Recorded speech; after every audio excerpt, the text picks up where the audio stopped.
Oi, pessoal. Bom, a nossa conversa de hoje vai gerar em cima de dois conceitos que ainda são extremamente importantes para as análises políticas, inclusive do mundo contemporâneo.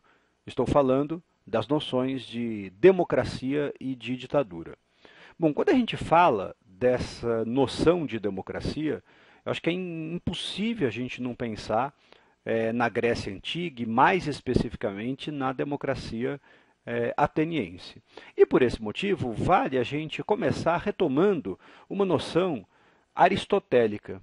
Pois bem, o Aristóteles falava que existiam três formas de governo: a monarquia, a aristocracia e a democracia. E todas elas, na verdade, poderiam apresentar as suas versões negativas. Nenhuma das três garantiria por si só o perfeito funcionamento da sociedade. O Aristóteles mostrava que a monarquia poderia levar à tirania, que a aristocracia poderia levar a um governo oligárquico e que a democracia podia levar à demagogia. Aliás, é até interessante a gente pensar que o Aristóteles, como discípulo de Platão nesse aspecto, ele não vê a democracia com bons olhos. Bom, a verdade é que, aos poucos, a democracia ela foi se impondo. E essa noção de democracia, ao lado de aristocracia e de monarquia, essas noções elas foram dando origem a outros regimes. E hoje a gente costuma falar de regimes absolutistas, constitucionais, liberais, populistas, autoritários, totalitários. Bom, não apenas para falar das sociedades de hoje, mas para falar das sociedades modernas no sentido histórico, enfim, do século XV, do século XVI em diante. Agora, é muito importante que você perceba que essas palavras aqui elas não são excludentes. Na verdade, um governo ele pode ser populista e ele pode ser autoritário simultaneamente. Basta a gente pensar no Estado Novo do Vargas. A gente pode ter um governo constitucional e liberal. Né? Retomando aí o Aristóteles, eu posso ter uma monarquia que leve ao absolutismo. A gente pode ter um governo que é um governo aristocrático e que seja também, enfim, totalitário.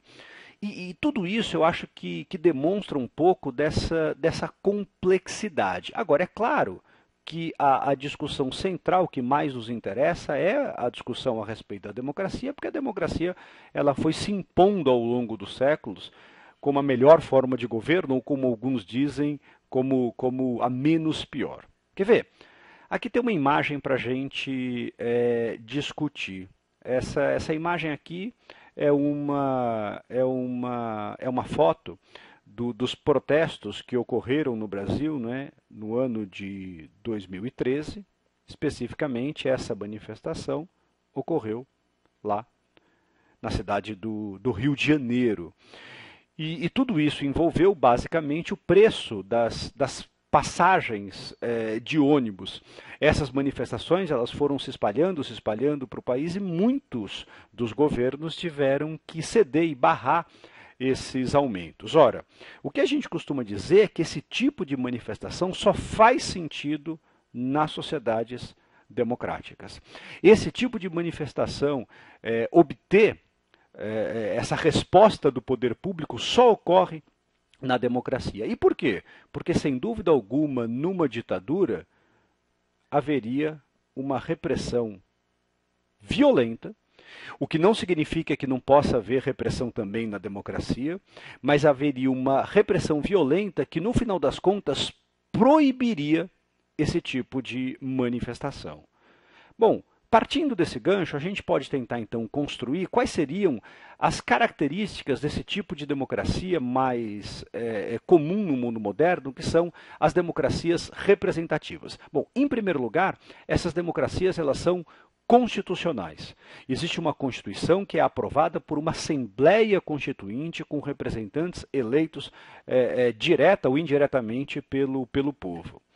Bom, isso nos leva a uma segunda característica, né? É necessário que haja eleições livres, regulares e reconhecidas, com voto secreto, para que não haja nenhum tipo de imposição.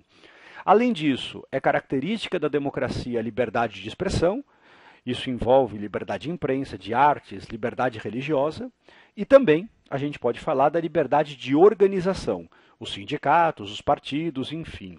Quando a gente pensa um pouco, então, na questão da manifestação, no mundo democrático, veja que normalmente trata-se de uma combinação da liberdade de expressão com a liberdade de organização. Pois bem, para fazer o contraponto, o que definiria uma ditadura? Bom, em primeiro lugar, a concentração de poder, de caráter ilimitado, nas mãos de uma única pessoa ou de um grupo muito pequeno. Então, nesse caso, a gente vai dizer que normalmente o executivo ele comanda também o legislativo e o judiciário.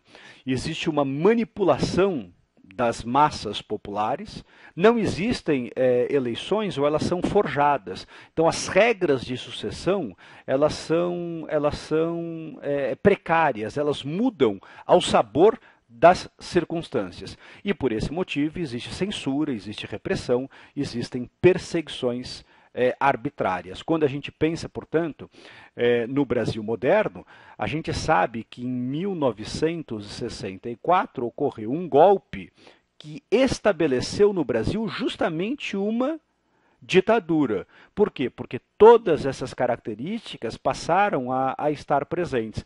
E é por isso que nessa época fazer uma manifestação era algo extremamente perigoso, porque normalmente elas eram reprimidas com imensa violência. Bom, a partir dessas reflexões, existe um exercício aí bem interessante para você fazer, que envolve basicamente a ideia da democracia como sendo algo que um povo deve buscar como o seu desejo, ou será que a democracia pode ser imposta a esse povo por outros povos? Vamos lá, tenta fazer o exercício.